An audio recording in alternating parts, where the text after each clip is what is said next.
Dans les attributions du service des affaires sociales, il y a aussi ce qui touche à notre retraite. Alors, la question est, ça consiste en quoi, la retraite?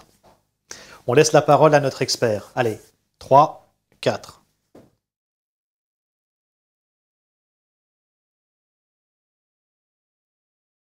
J'aime bien la question, ça consiste en quoi la retraite? Parce qu'à chaque fois que je parle de la retraite avec un auteur, c'est un mot qui lui est totalement étranger.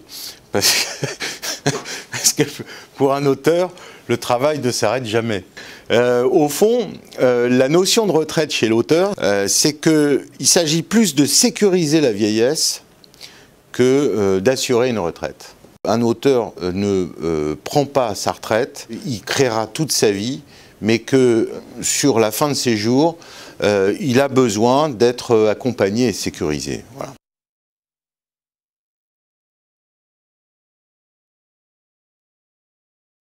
Alors, une fois qu'on a dit ça, bah oui, on va trouver d'abord le régime général de retraite, qui est appelé aussi régime de base, qui est financé par des cotisations, qui sont actuellement appelées directement auprès des auteurs affiliés à l'AGESA.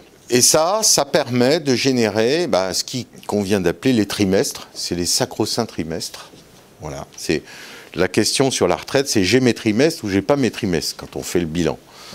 Et donc, ça alimente un compte de trimestre et ça va donner une base que je vais toucher une fois que j'aurai atteint l'âge dit du taux plein à la retraite qui est aujourd'hui de 62 ans.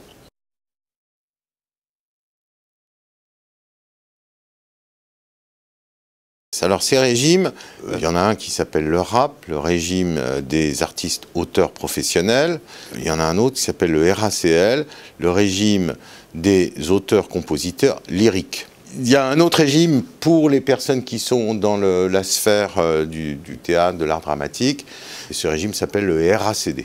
Et ces trois régimes sont abrités dans une caisse qui s'appelle l'IRSEC. Voilà, une caisse qui est un organisme de sécurité sociale.